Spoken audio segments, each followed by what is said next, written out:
Now, if you're certain you know what a church is going to say on sex, I want you to pay close attention. It might actually surprise you, and more than that, it might help. Now, the way we think and talk about sex has changed dramatically over the last 20 years, but mostly it's been changing since the 1960s, which is when the sexual revolution took hold here in North America. Now, in case you're not aware, during the 1960s, there was this strong push to remove the shackles of what was seen as an oppressive sexual ethic, and to let people just be free to express themselves without penalty of judgment. Now, in part, this was driven by some really positive things. I mean, the physical and social abuse of people with same-sex orientation was widespread and rampant. And the subjugation and mistreatment of women was a huge, huge problem. But the positive heart behind the movement was a push for equal treatment for everybody. I mean, for many, it came from a place of seeing individuals as sacred and the mistreatment of those individuals as heinous and unjust, which is something that I think we can all kind of gather around and get on board with. However, I'm not sure that the place we've landed now 60 years later kind of represents that heart. As progressive as we think of ourselves now as a society, I think we're actually kind of regressing, going backward to a time in history that should probably be left in history. I mean, we're not sexually free. We're just rewriting the rules. And these new rules, I'm not sure they're working the way we hoped. Well, maybe I can flesh this idea out and then you can decide for yourself what to think. But in order to do that, I want to start by looking at an ancient piece of a letter that the Apostle Paul wrote during the first century to a group of Christians living in Corinth. If you're not familiar with Paul, he was a former murderer who became a missionary, a church hunter who became a church planter. And one of the early churches that he planted had a lot of questions about how following Jesus would impact their sex lives. And so in response to their questions, Paul put into words what some have called a new and first sexual revolution, but what I want to call the 3 new rules for sex. You see, as we read from the letter, you're going to see Paul rewrite 3 rules for sex in the first century. Now, if you're certain you know what a church is going to say on sex, I want you to pay close attention, because what Paul offers us, it might actually surprise you, and more than that, it might help. Here are the 3 rules that he wants to rewrite. Rule number 1 you're going to see is the idea that sex is appetite.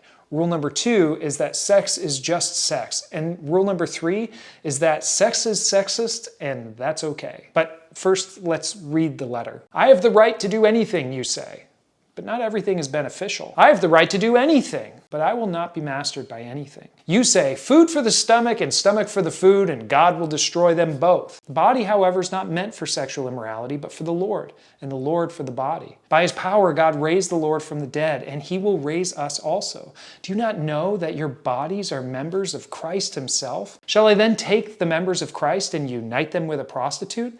Never. Do you not know that he who unites himself with a prostitute is one with her body? For it's said, the 2 will become one flesh. But whoever is united with the Lord is one with him in spirit. Flee from sexual immorality. Now, sexual immorality is just Paul's catch-all word for any kind of sexual activity outside of marriage. All other sins a person commits are outside the body, but whoever sins sexually sins against their own body. Do you not know that your bodies are temples of the Holy Spirit who is in you, whom you have received from God? You are not your own. You were bought at a price.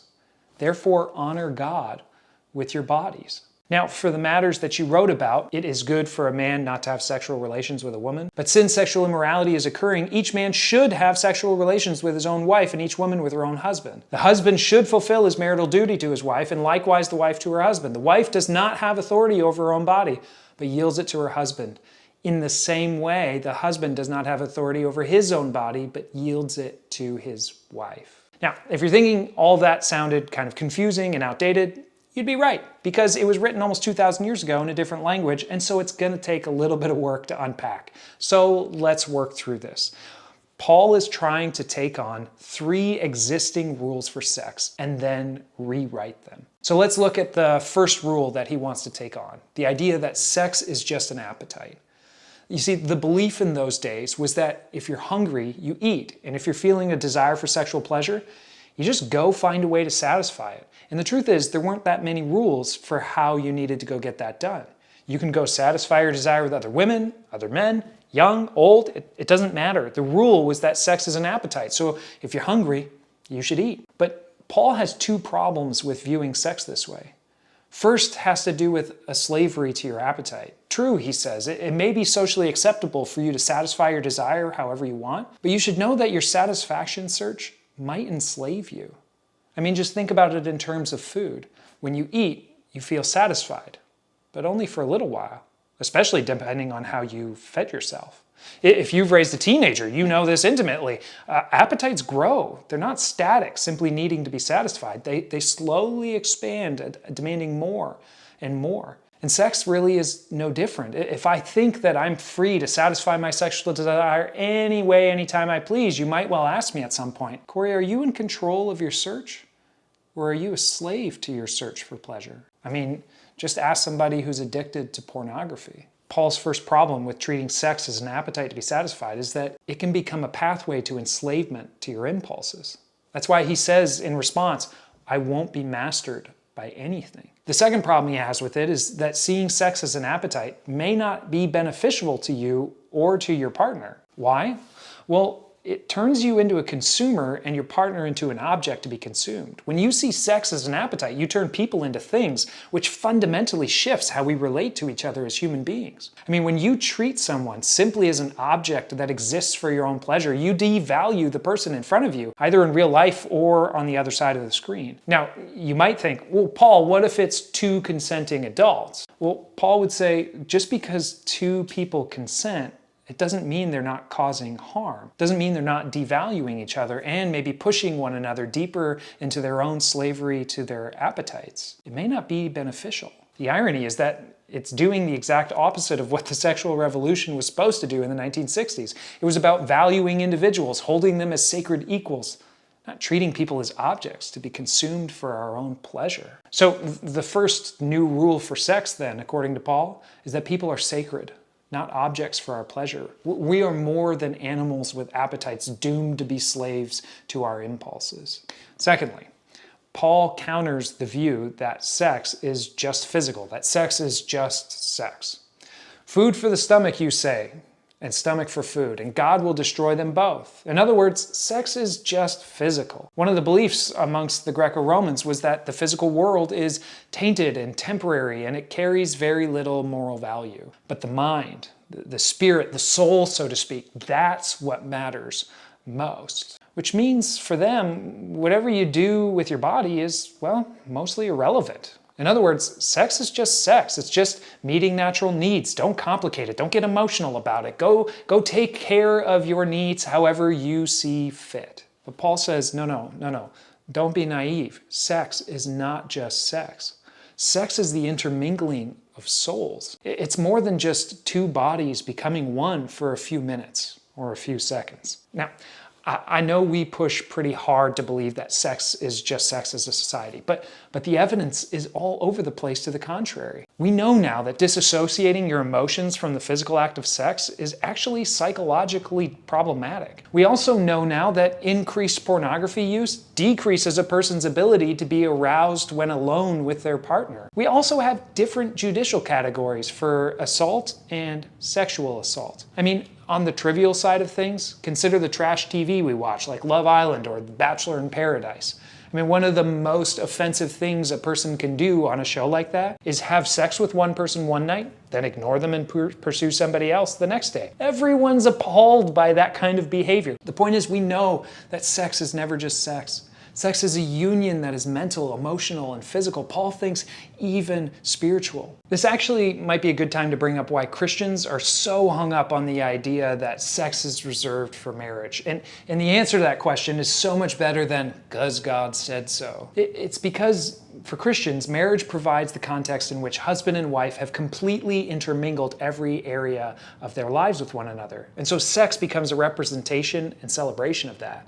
Sex is the physical, the spiritual, the emotional, the mental union of two people who are united in every other way, committed till death do them part. And do you know what that commitment does for them? Well, it frees them up to be themselves. You can let your weird flag fly. It makes it safe to grow and change. It frees you to be known and seen for who you really are. It frees you to be naked both physically and emotionally and to not feel ashamed.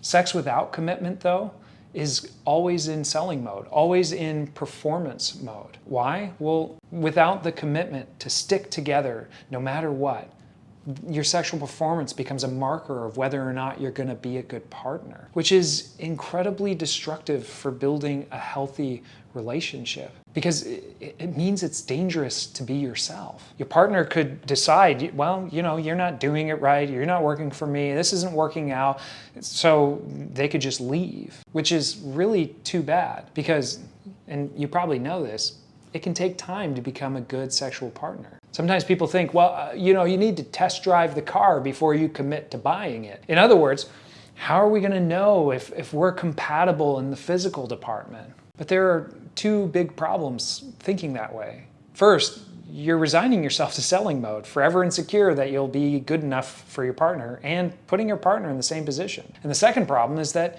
you're objectifying your partner. You're dehumanizing them into an object to be purchased and driven and used. I mean, that doesn't exactly sound like the love we all are after.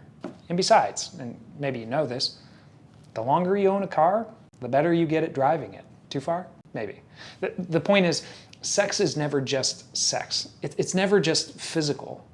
Paul takes it even further and says it's spiritual. Why? Well, because if you're a Christian, then the Holy Spirit dwells within you and within the person you're having sex with, which means you aren't just objectifying and devaluing yourself or them.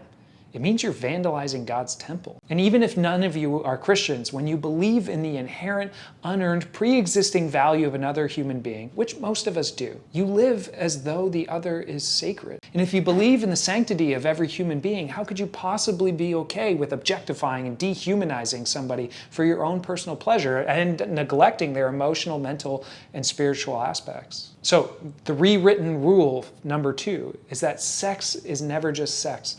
It's the intermingling of souls. And now to the final rewrite. The old rule for number 3 was that your sex is sexist and that's okay.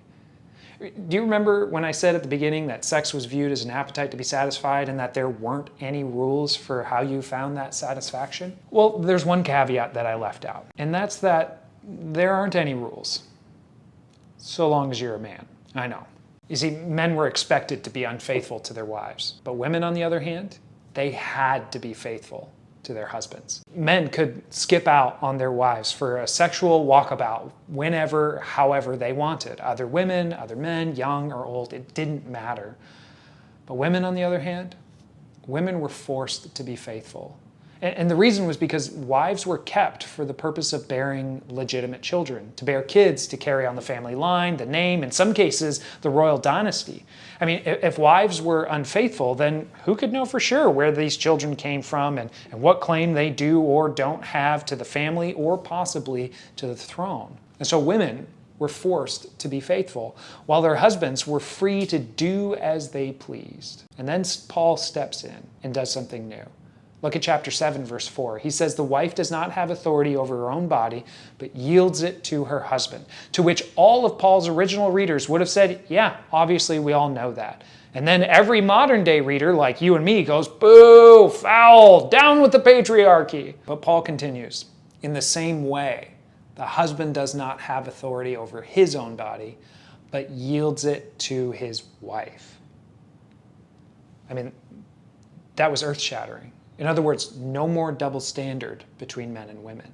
No more treating women like receptacles or baby factories. They are to be treated as equals. Your wife does not exist to feed your appetite, says Paul. She's your partner in life in every way, including sex. No more double standard. All that being said, it's not a reversal or a flip or even about bringing women onto the same playing field as men, where now women are also free to do what they want just like men. No, that's not it at all. Paul says it's a whole new way of operating sexually for everyone. It's about lovingly giving yourself to your spouse. Why? Well, because marriage, and life, by the way, but marriage with all of its facets, finances, emotions, relationships, parenting, everything, including sex, it always works best when it's defined by self-sacrifice for the sake of somebody else. You give yourself fully to your spouse, committing to them all the way till death. Why? Because that's what Jesus did for you. Husbands, you give yourselves fully to your wife Wives, you do the same for your husbands. Ladies, his body is yours in marriage, so become a student of it. And the same goes for men. Her body is yours in marriage, so become a student of it. No more sex is sex. No more double standard. So, the 3 new rules for sex are about saying, I will not treat you as an object that exists for my sexual pleasure. I will not be mastered by my urges. I will not dissociate sex from our souls, and I will not give in to the double standard. I won't do these things, and I won't cause you to do them either. This is why sex for Christians is confined to the till death do us part relationship. Because that's the place where a person could give honest, unashamed expression to their natural desires in the context of a self-sacrificial, loving relationship. All other sexual practices fall short, and they end up inflicting spiritual, emotional, psychological pain for ourselves and for others. Expressions that treat sex as an appetite or just a purely physical act or encourage a double standard, whether it's inside or outside of marriage, those acts are wrong. They deteriorate the image of God in us and others. They violate the sacredness of our collective humanity. And it's really important for me to say this. They're not wrong because God's a prude or because Christians are repressed and grossed out by sexual freedom and freedom of expression. That's not it. They're wrong because they cause us to harm ourselves and one another. That's why Paul rewrote the rules. And I think his new rules for sex could still apply today. They might actually even bring clarity and direction amidst all the mixed messages we get about sex today. So rule number 1, sex is sacred. It's not just an appetite to feed, because people are sacred, not just objects to meet our needs. Rule number 2, sex is the intermingling of souls. It's never just sex, it's spiritual. And to dissociate physical sex from the emotional, mental, or spiritual aspects of ourselves does us harm. So rule number 3, sex is self-sacrifice for the sake of your till death do you part partner. No more double standards.